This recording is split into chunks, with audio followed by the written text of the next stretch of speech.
पति पत्नी अपने रूम के अंदर एक दूसरे के साथ मस्ती कर रहे थे, रोमांस कर रहे थे। दोनों ही एक दूसरे के प्यार में खोए हुए थे। लेकिन उसी बीच रूम के अंदर जो तांडव, जो खून की होली होती है, जिसमें पूरे रूम को खून से तरबतर कर दिया जाता है, दीवारों को खून से लाल कर दिया जाता है, जिसमें दोनों पति पत्नी की जान चली जाती है। यकीनन ये पूरी वारदात सुनकर आपका कलेजा बैठ जाएगा और आपको साथ की साथ बहुत कुछ सीखने को भी मिलेगा। तो चलते हैं और जानते हैं पूरा मामला। वीडियो को जरा सा भी स्किप ना। उत्तराखंड के देहरादून के पटेल नगर की, वहां आधी रात को पुलिस को सूचना मिलती है कि एक युवक ने एक पति पत्नी की बेरहमी से हत्या कर दी है। वहां के लोगों ने उस युवक को पकड़ लिया है। पुलिस मौके वारदात पर पहुंचती है, युवक को हिरासत में ले लेती है। लेकिन जब रूम के अंदर जाकर देखती है तो वहां के लोगों के भी पैर कपकपा उठते हैं, क्योंकि पूरा रूम खून से तरबतर था, दीवारें खून से सनी हुई थी। बहुत ही दरिंदगी के साथ दोनों पति पत्नी को मौत के घाट उतारा गया था। लेकिन बड़ा सवाल था कि युवक ने ऐसी दरिंदगी क्यों की, और खासकर उन लोगों के साथ जो उसी के फ्लैट में रहा करते थे। पुलिस डायरेक्ट युवक के पास पहुंचती है और उससे पूछताछ शुरू कर देती है कि तुमने ऐसी हैवानियत, दरिंदगी क्यों की, क्या वजह है। तो वो बताना शुरू करता है। वो बताता है कि उसका नाम रविंदर है, उसकी उम्र 26 साल है, वो हरिद्वार का रहने वाला है। वो 6 महीने पहले यहाँ पर आने की प्लानिंग कर रहा था, कुछ काम की तलाश में। लेकिन उसी बीच उसकी मुलाकात विक्रम से होती है। विक्रम उसका पुराना दोस्त था। विक्रम उसको बताता है कि वो शादीशुदा है, उसकी पत्नी है, लेकिन उसके पास कोई कामकाज नहीं है, उसके पास खाने पीने के लिए भी पैसे नहीं है। वो उसको अपने साथ देहरादून ले चले और वहीं पर उसको कोई काम दिलवा दे, उसकी जिंदगी को सेट करवा दे। रविंदर विक्रम और उसकी पत्नी को अपने साथ ले आता है। वो यहाँ पर आकर एक फ्लैट लेता है और उसी फ्लैट में विक्रम और उसकी पत्नी कृति को भी यहीं पर रखने लगता है। 1-2 महीने गुजर जाते हैं। वो थोड़े थोड़े कर कर उन लोगों को पैसे भी दे रहा था।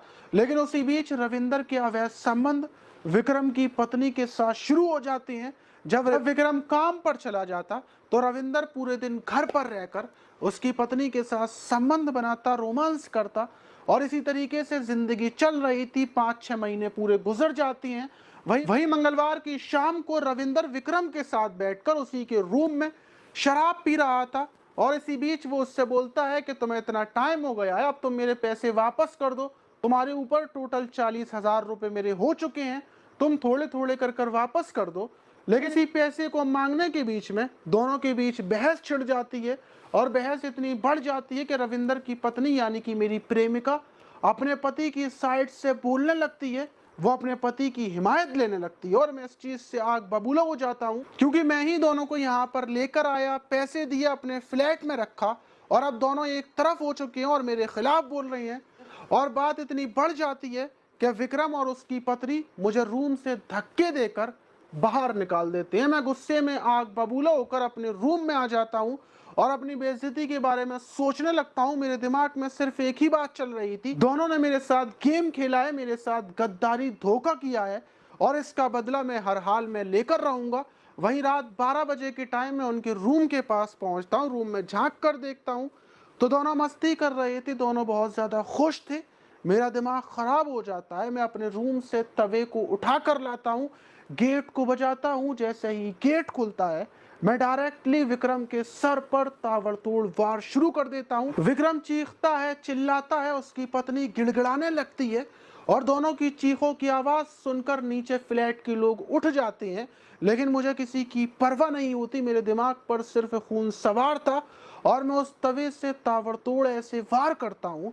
दोनों की खून की पिचकारियां रूम में चारों तरफ बिखर जाती हैं, दीवारें खून से तर हो जाती हैं, और जब मुझे लगता है कि दोनों की जान जा चुकी है तो मैं नीचे की तरफ भागता हूं। लेकिन वहां पहले से ही चीखों की आवाज सुनकर पब्लिक मौजूद थी। वो मुझे खून से तरबतर देखकर पकड़ लेती है और पुलिस के हवाले कर देते हैं। लेकिन मुझे इस चीज का अफसोस नहीं है, उन दोनों ने मेरे साथ गद्दारी की थी, मैंने अपना बदला ले लिया। पुलिस रविंदर को जेल भेज देती है, वो सारी जिंदगी जेल में रहेगा। लेकिन आप रविंदर के ऊपर क्या बोलना चाहेंगे कि उसने बिल्कुल ठीक किया या गलत किया? यकीनन आप यही बोलेंगे कि उसने बिल्कुल ठीक किया, लेकिन रविंदर ने बिल्कुल गलत किया। पहली बात तो रविंदर ने जब उसको पैसे दिए थे अपने दोस्त को और उसको फ्लैट में लेकर आया था, तो वो सिर्फ एक लालच से लेकर आया था। उसको पैसे नहीं देने थे, उसको लालच इस चीज़ का था कि वो उसकी पत्नी के ऊपर हक जमा सके, जब उसका मन करे वो उसकी पत्नी के साथ संबंध बनाए।